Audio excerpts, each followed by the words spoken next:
mobilize in our spaces, get young people involved, drive that towards systemic change. Again, I mentioned the structural change in which we can see lived experiences of young people across the continent become better.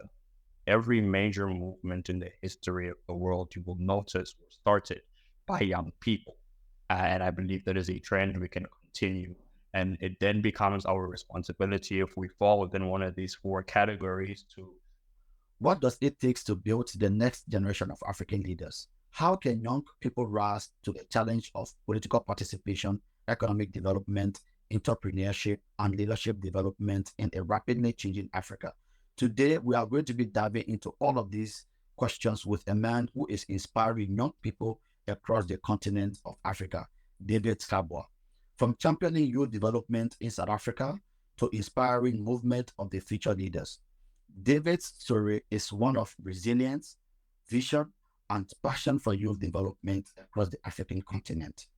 Get ready for an eye-opening conversation on how the young people in Africa are shaping the future of the African continent, especially how the South African youth are laying foundation for this change.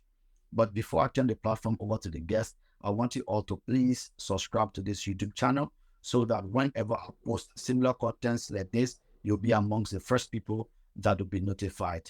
Today's video is proudly sponsored by McKnight Clothing Brand. If you are living in Europe or in any part of the world and you need an African clothing, you can simply check them up on their Instagram page. The link is in the description of this video. Mr. David, you are welcome to Unpopular Opinion. Before we go into the nitty-gritty of our discussion today, I'd like to ask you about your personal background. How did you become national or international icon for young people across Africa? Starting from your childhood, a brief summary of, your family background and, for people to get to have the concept that you've come from. Because not many people, young people feel like opportunities are given to people that comes from privileged or some sort of worthy background. So that's the reason I'm asking this question. If we can unpack that, and then I'll begin to ask you some of the questions that are necessary for our discussion. once again, thank you so much for having me, and very good day to all of the viewers. We are excited to participate, and I think it's very, very topical. At the time of recording this, we are in 2024, which is the year with the most national elections of any year in the history of recorded kind of politicking. So I think it's very significant that we're having this conversation. My name is David Kapwa. I'm a PhD candidate at the University of Pretoria. I'm a member of the National Leadership Collective of a political party called Rise Mzansi, which has successfully contested for seats in the South African Parliament. Now, the National Leadership Collective is our version of the National Executive Committee, where I'm the second youngest person in the space. I'm also the founder and president of a political party called MOVE, M-O-V-E, a party led by young people registered at the national level in the Republic of South Africa. Also have the privilege of serving in the African Union's Task Force for Transitional Justice, where I oversee Southern Africa. So the role is to oversee the development of transitional justice among young people in the SADC region across the continent. And more broadly, I've had the privilege of serving as the first African elected as Prime Minister of the Commonwealth Youth Parliament, where I had overseen the legislative affairs of young people across 54 countries. I've also served as a two-term president of the Student Representative Council at the University of Pretoria, a role where I would oversee the affairs of 60,000 students across 7 campuses. And lastly, had the privilege of serving in the South African Union of Students, where I spent a tenure as the chairperson of the social cohesion and international relations sector. The work that I do was very much developing youth around the continent on the spaces of politicking, diplomatic development, and overall youth empowerment. I have a say that young people are not only the future, we are the present, and our time is now. I'm from a village in Limpopo in South Africa called Timanyane Kgamatala. And that's very much a rural community. I was born in Machala Hospital to a mother who comes from an engineering background and a father who comes from medicine background.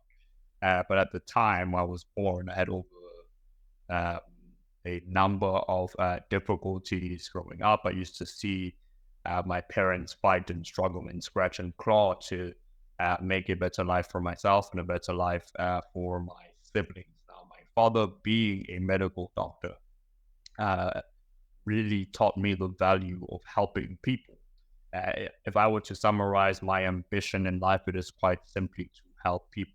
He's a doctor, he goes out, he saves lives all day, every day. And my thinking was, well, this is amazing. This is what I want to do. When I was growing up, I was known as Dr. Dave, that young man who wants to be a doctor so he can help people. Now, I get to the point where I finish writing my matric, and these are the exams supposed to prepare me to go and enter university, finally get into the space where I can start pursuing my dream of medicine.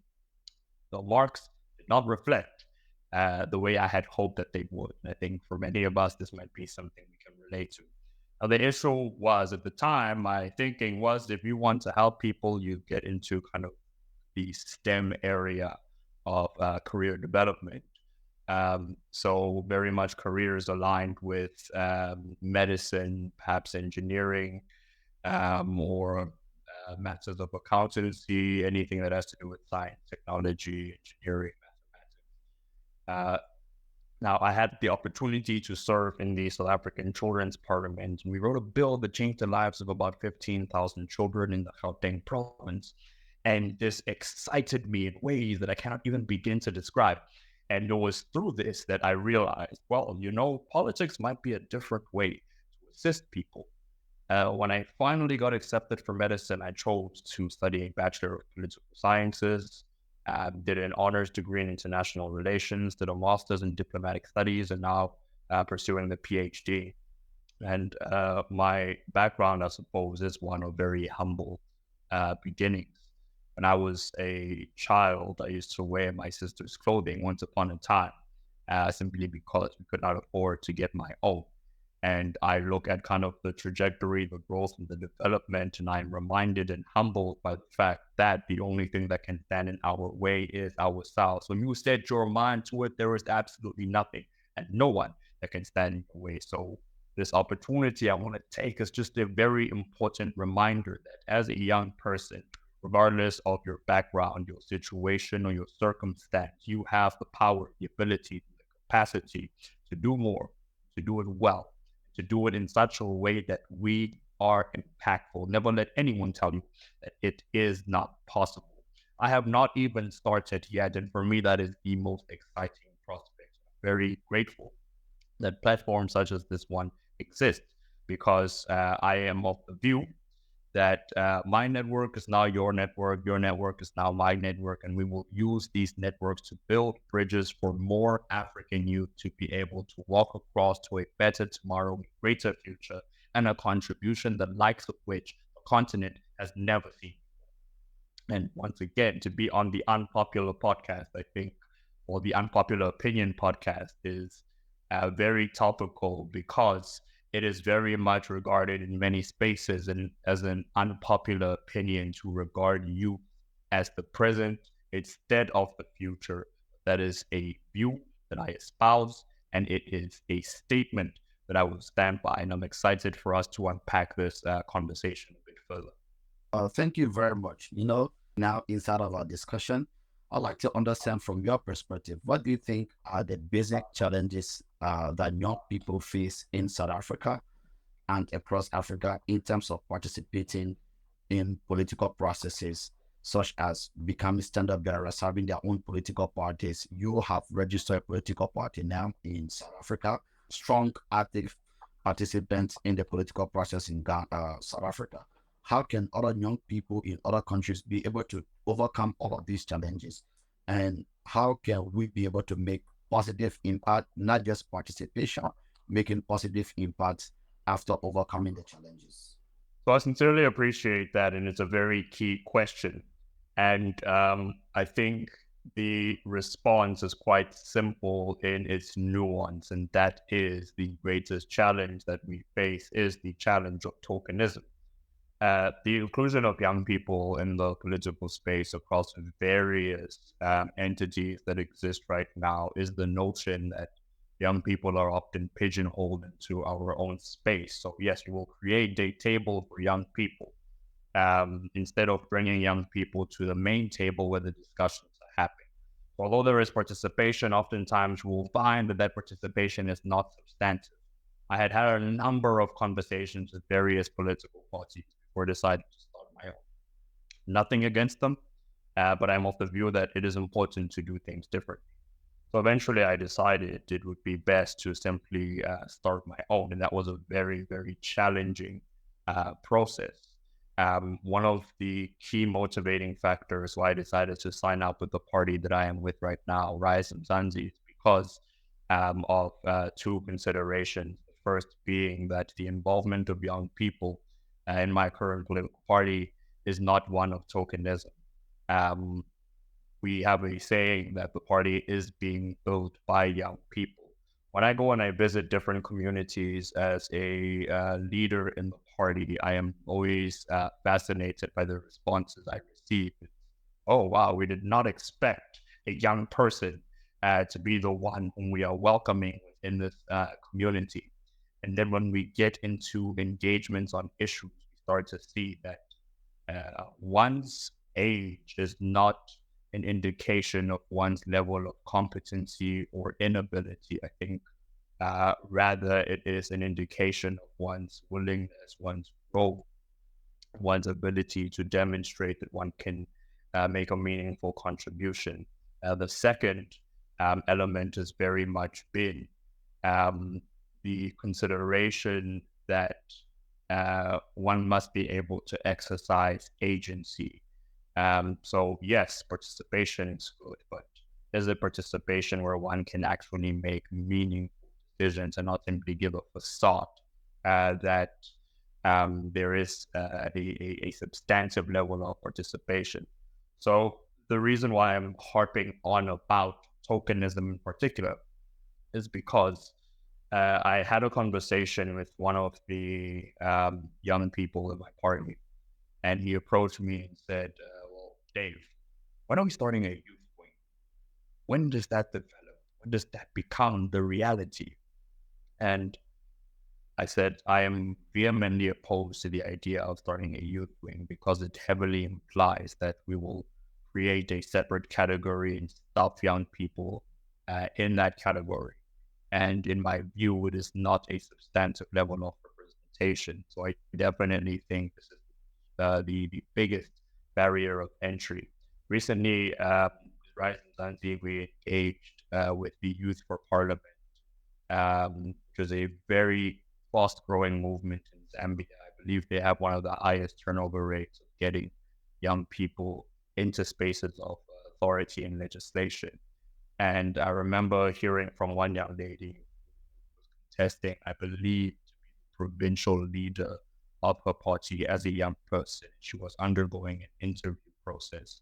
And simply because she was a young person in the room, they genuinely did not even think or consider the fact that she was a candidate vying for this position.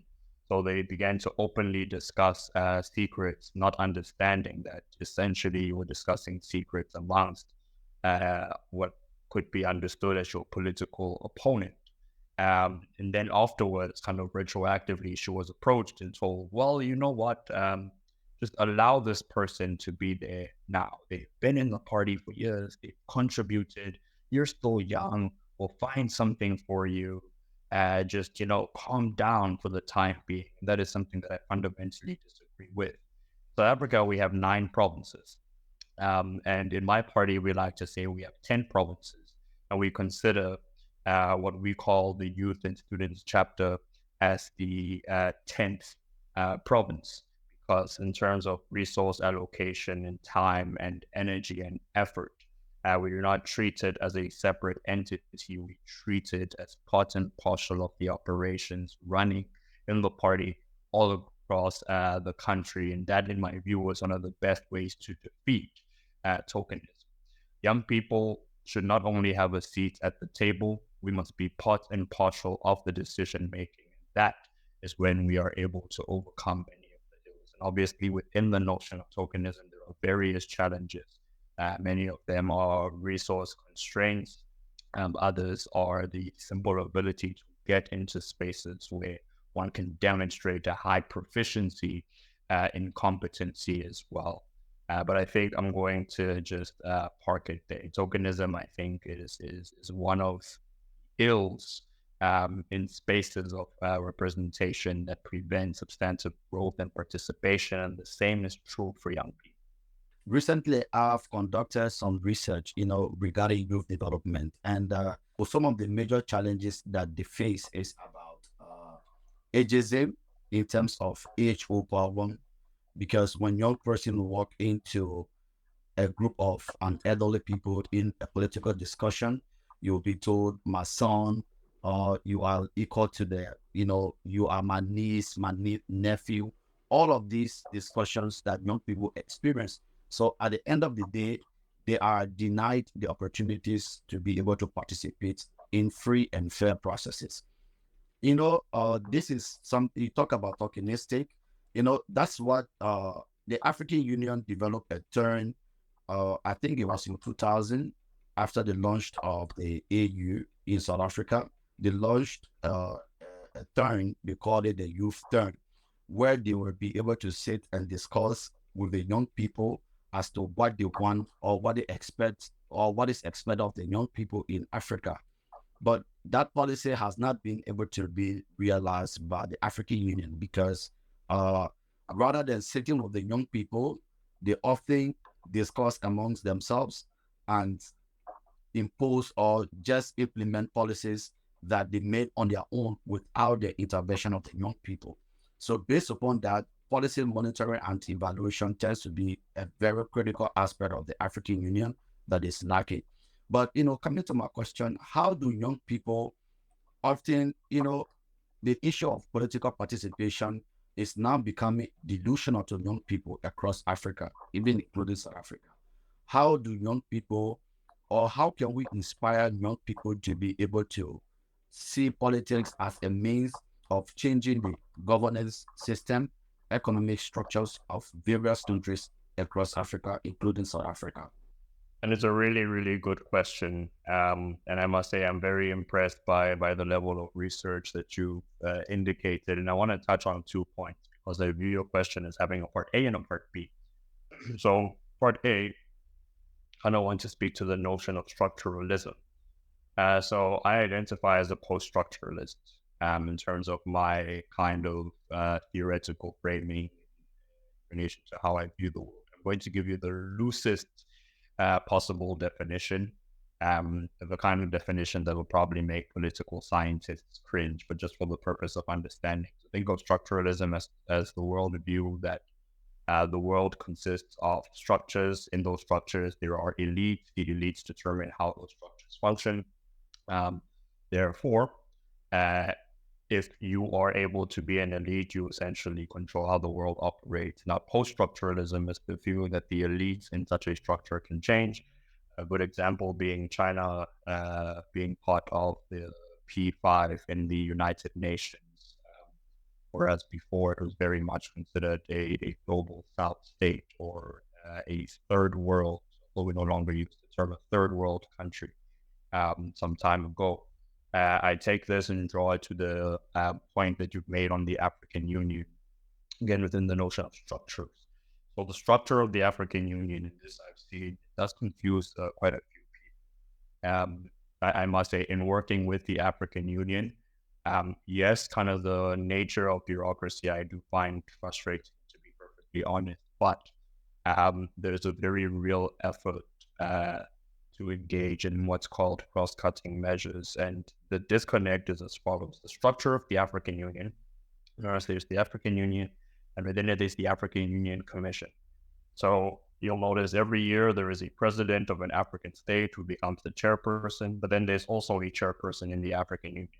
The African Union chairperson is normally the president of one of the member states, and the chairperson of the commission is appointed through a process of approval by the different member states. So essentially, within the African Union, there are these kind of two figureheads, where it's equivalent to one being um, essentially a head of state and the other being a head of governance, if you were to follow a parliamentary system where you have a president and prime minister kind of model.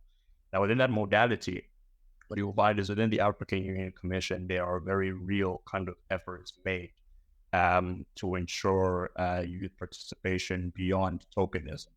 The work that I do with the African Union is primarily based on the African Union's transitional justice policy, which is also the focus of my research.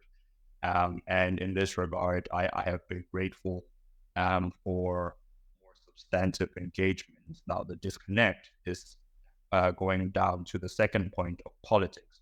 Because although this might be the case within the African Union Commission, broadly, the member states, countries of which the African Union are comprised of, do not see this reflected. Because what you'll find is if you have a head of state is a head of state normally by virtue of being part of a political party, and the kind of party culture and political culture in a state is reflected with how that member state engages the African Union, and therefore how youth representation is then manifested. So that's kind of the first part of your question. And the second, I think, is very, very key as well, particularly on the notion of ageism. How do we change it? How do we address it? Where can we begin? And my view is that it's not that um, young people are disconnecting from politics. I think that's very much a misnomer.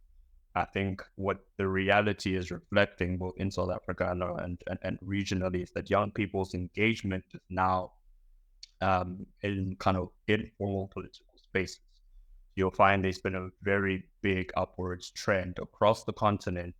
And here I'm talking everything from the Arab Springs to NSARS to Peace Must Fall. There are a number of examples where young people will engage in spaces of protests outside of kind of the formal means of politics. And I think one of the reasons for that is it demonstrates that it's not a disagreement with getting involved in politics. It is normally an indication of voter apathy, with the understanding that the current political system does not have a space for young people.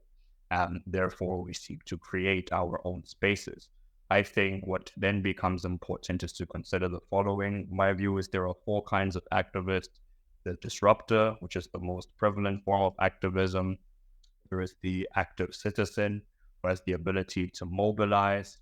There is what's called the reformer, the person who sits at the table and now takes what the disruptor and the active citizen has said, and they put it into kind of law and policies, kind of traditional politics. And it's the change maker who, after a law has been created, now push to ensure that it's reflected in contemporary society. And it's my view that so long as we are engaged in any one of these four forms of activism, honestly, I think at some level we're engaged in at least one of these four.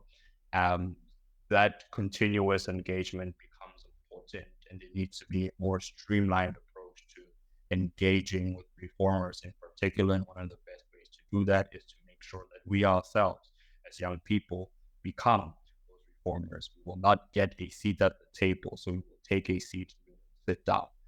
We do so with collegiality. We do so with competence.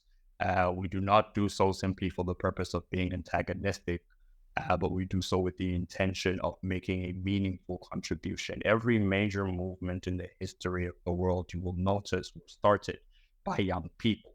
And I believe that is a trend we can continue.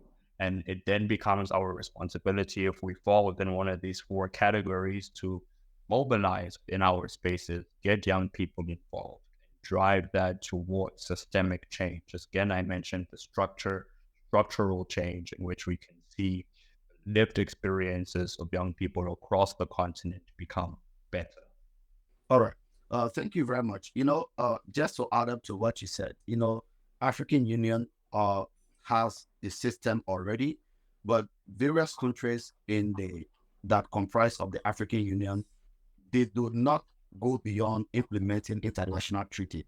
I believe that's another aspect I expected to speak about because African countries are very good at declaring policy, but when it comes to implementation of international treaty, it's very difficult for African countries to be able to sign onto them and at the same time do their implementation. However, going to my next question that has to do with leadership development. You being an inspiring youth leader in South Africa, a key figure among the young people in South Africa and across Africa. What do you think, or what are some of the practical steps that you have developed in terms of helping young people to be an active participant in terms of in politics and economic development in their various countries across Africa? Another excellent question. I must say, I'm totally enjoying this conversation. I like how high level it is. So practical steps, in my view, are the following. And I'll give an example of the kind of experience that I had within the Commonwealth Youth Parliament. So I remember after I had been elected, subsequently found out that I was the first African Prime Minister in the platform. My thinking then became, how do we better utilize the platform that we currently have? And this is where the three steps I'm about to outline kind of emerge from. The first is to simply begin where one is. Youth for Parliament made a very, very good example of this, and something we are now also implementing in the South African context. And that is that go as far as your legs can carry you. That becomes very, very important because immediately when we think about organizing and getting involved, one of the biggest impediments is obviously the resource question. If I want to, if I'm living in my village and I want to go to the capital, there's normally some kind of cost associated with that. So what then becomes important is for me to begin where I am, organizing where I am. Because what you will find is when you begin where you are, you understand how to navigate the space in which you find yourself, which makes it more possible to do a meaningful contribution, even in the instance of constraints such as funding, finances, and resources. So start where you are, or as far as your legs can carry. That's the first step. The second step is one must be able to capacitate themselves to get as much knowledge as possible about your area of interests. I remember one of the conversations we had in the Commonwealth Parliament. Obviously, you have states from the global north, states from the global south. And there was an interesting conversation I remember where states from the global south argued that the greatest issue that we are facing is that of poverty. Whereas many delegates from the global north argued that the greatest issue we are facing is climate change. So what you had seen is fundamentally we all agreed on the same issues. The difference was the order of priority. And what essentially won the day was combining the issues. I think there was a bill called the Climate Fund for Women, which sought to speak to addressing both climate change and poverty alleviation by focusing on agriculture. And why this was successful in my view was because different knowledge bases combined to produce a positive result. So it does not need to be formal education. You don't need to sit in a classroom. If you have access to such and the opportunity and privilege, because it is very much a privilege, take it, run with it, use it as widely as possible. But also there are many places outside of a classroom where one can learn, grow, and experience. I am learning a lot from this conversation with Mohammed, even just by Googling him. Google Mohammed after this if you get a chance, about kind of his experiences and what I might be able to learn from that. And this is a concept called experiential learning. To get as much knowledge as possible. This is the second consideration. Now, the third consideration in terms of what needs to be done is have a long-term legacy plan. And what I mean by that is oftentimes you'll find when we as young people enter spaces, we do not do enough to ensure those spaces are open, more young people to enter and to make a meaningful contribution. It is an old saying that you will know a leader by their legacy. And I believe one of the most profound legacies that can be made is a leader must have the ability to produce more leaders. That for me, I think is very key. Understanding African politics and political movements all across Africa, it has one signal that is most political institutions across Africa are built around individuals, not around ideology. So at the end of the day, when these people fade away, the party or the political movement lost relevance.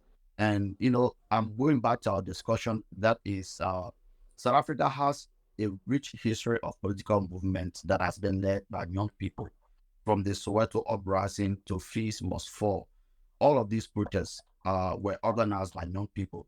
How can today's young people draw from that rich legacy and be able to effectuate change, not just at the national levels, but at provincial levels, as well as community levels in South Africa? And how can that be translated or transitioned into other parts of Africa so that we will be able to have a continent where ideologies or where ideology flow in sequence?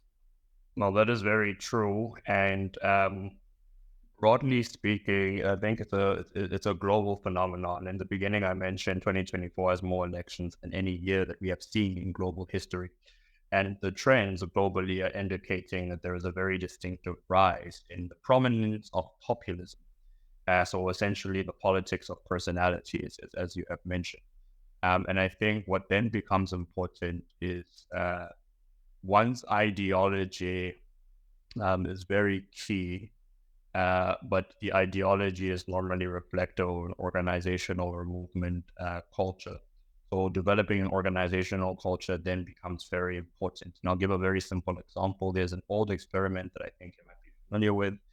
Scientists, and again, I'm speaking of a loose interpretation of this example, but a group of scientists take a cage, put a bunch of monkeys in it, they hang a banana, and monkeys obviously reach for the banana. Every time they reach for the banana, they get electrocuted.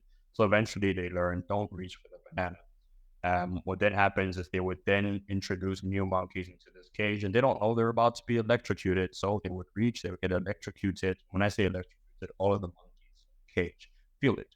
So now they develop a culture where if a new monkey comes and they reach for the banana, we will beat up that new monkey so that it learns not to reach for the banana. Eventually, the banana is taken away, but now the culture remains. Every time a new monkey is introduced, we beat it up. We do not know why we beat it up, but that's just how things have always been done in this cage.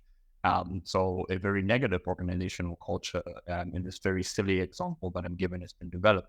And I think in kind of contemporary South African politics, it then becomes important to develop that because there are a wide number of issues that face young people, everything ranging from mental health to the bread and butter issues of wanting to make a difference so that our material realities are improved and are better. And the ideology itself is not a theory that we sit and study. It should become a lived reality and experience. And that's why you will find such a disconnect in that many young people often engage in political spaces with an ideology that is prevalent, but not necessarily an ideology that one is aligned to. The biggest reasons why I signed with Rise Zanzi is because of the ideological persuasion, which I find great resonance with. That ideology being one of a social democrat, and I'm very much a social democrat. I'm a centrist. I'm a left-leaning centrist, and my approach to life very much does reflect that.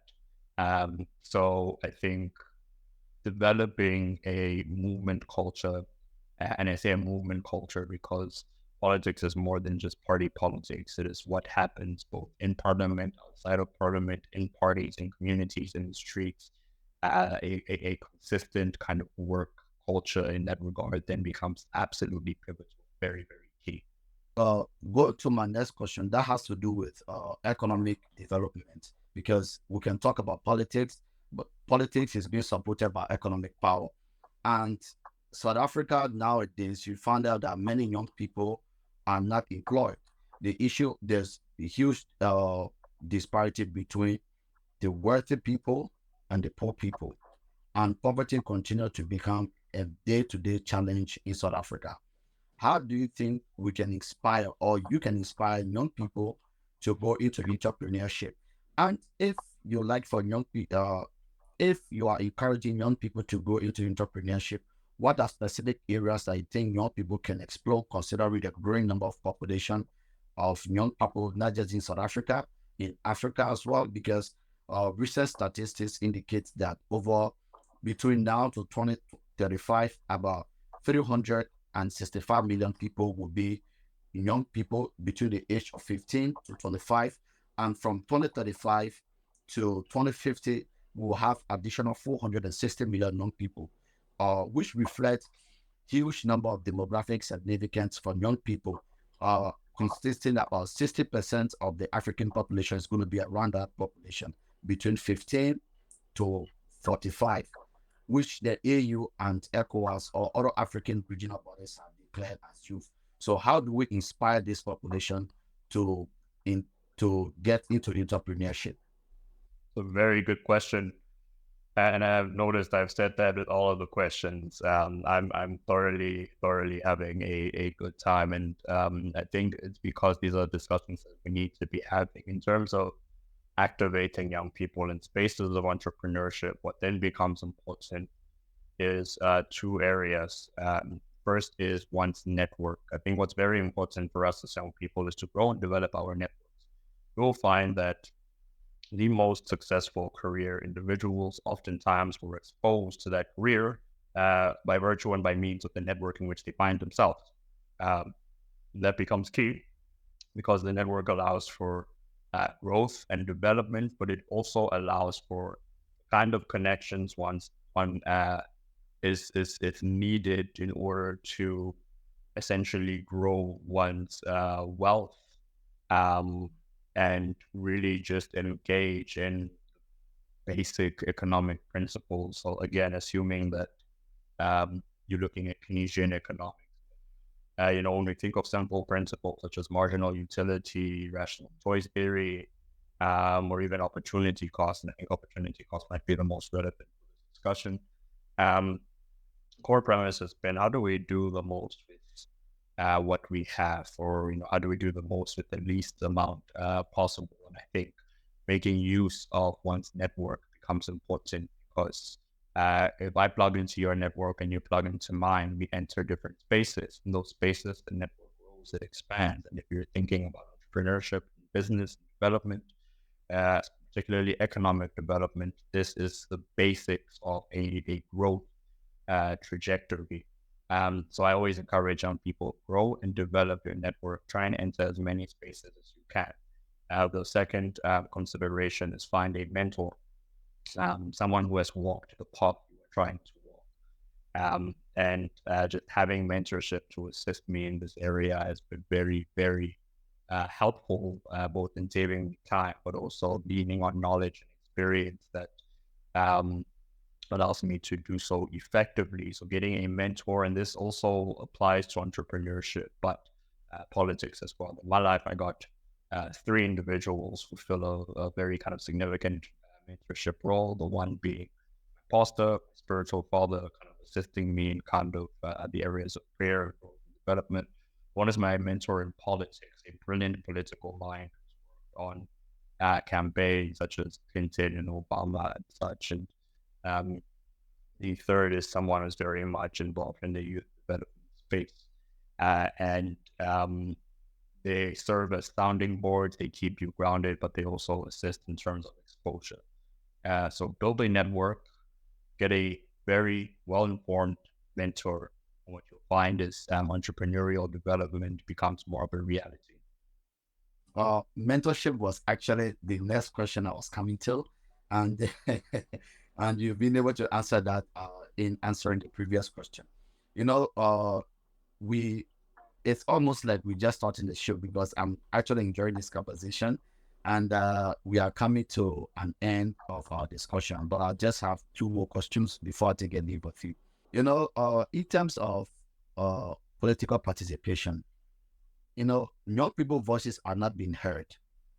You can protest from Soweto to Johannesburg, from Johannesburg to Lagos, to Monrovia, to Ghana, to Abidjan, to Bamako, to Cairo, to Algiers. You can do all of these protests, but our voices have not been heard.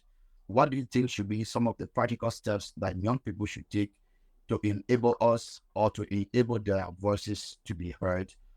Yes, yes, yes. I sincerely appreciate that. It's very good. There was a certain young activist I spoke to. He made an example, and I can't remember which African state it was. But there was a state where the Minister for Telecommunications stood in Parliament and said, in order to, and this was in kind of the height of COVID, in order to deal with the coronavirus pandemic, we have a new solution that is revolutionizing what we need to do. It is changing dynamics, it is changing spaces, and it's called Zoom. And Parliament kind of erupts and they clap and they cheer. And I remember hearing this story. My first thought was, well, that's very absurd. Also presenting Zoom as if it's something your telecommunications ministry came up with. And that reflected for me the importance of having young people represented in our space. To answer the question directly, we need to ensure that young people ourselves are represented in these spaces so that our views, our thoughts, our insights are reflected in policy, reflected in reality, and reflected in implementation. So I believe we have the responsibility to ensure that there is nothing about us without us that is reflected across the spectrum of legislation, engagement, and formalized politics. So I feel like that one, you gave me an easy one. We have 5 minutes left, and the show is about 1 hour. So I think this will be my last question for you. Looking forward to our discussion and all of the various points that we've spoken about. What are some of the recommendations that you like to give to young people, and what do you think, what are some of the questions that you've expected that I would have asked you and I didn't ask? Or if you have any parting statement, you can give your parting statement and we can call it a day. Thank you very much. Recommendations, I think, to young people is to continually engage. In many spaces, we find that for a lot of us as young people, we are disengaging in one or other area. And what I mean by that is you'll find we are very loud and topical on particular matters or areas of interest, for example, activism and protest. And then you'll find that we will protest on a particular issue, and then a bill and a petitions committee will convene to discuss that issue, and you'll find that young people are not in those spaces. So I think engaging continually becomes important. And even if it's not your area of interest or style of getting involved, I believe all of us at least know one person in our network, again, I mentioned network deliberately, who would be able to plug in to connect in such spaces. So we could use our ability to activate them, as opposed to allowing our disengagement to prevent there being a young person's voice in such spaces. In relation to questions to be asked, I don't have anything to add. I think it was quite comprehensive. I'm impressed by the depth and the level of reasoning that has been demonstrated. And I must say, it's definitely been one of my favorite conversations, which I am very much considering this an absolute privilege. Um, my parting shots, I think, will be the following on the Unpopular Opinion Podcast. And I think it is very much an apt name. It is an unpopular opinion. To call a spade and to say that, yes, there are interventions to get young people involved. We are grateful, we appreciate it, but we must point out that it is not enough. Therefore, as young people, we continue to push the envelope to develop ourselves, because the development of ourselves is the development of our generation, and the development of our generation is the development of our nation. Development of our nation is what will allow us to get joyful jubilation. And my parting shot will be, I hold the firm belief that we have the ability, capacity, and capability to loosen the shackles of mediocrity that have bound so many to complacency. And that is a thing of beauty. Thanks once again for having me. Thank you very much, David, for being here today. It's been an absolute honor and pleasure to have you on the podcast. And I'm looking forward to having more of these conversations with you in the future. However, before we take a leave of the guest, I want you all to please help me to grow this channel by subscribing, liking, commenting, and sharing. And until we meet again, shalom.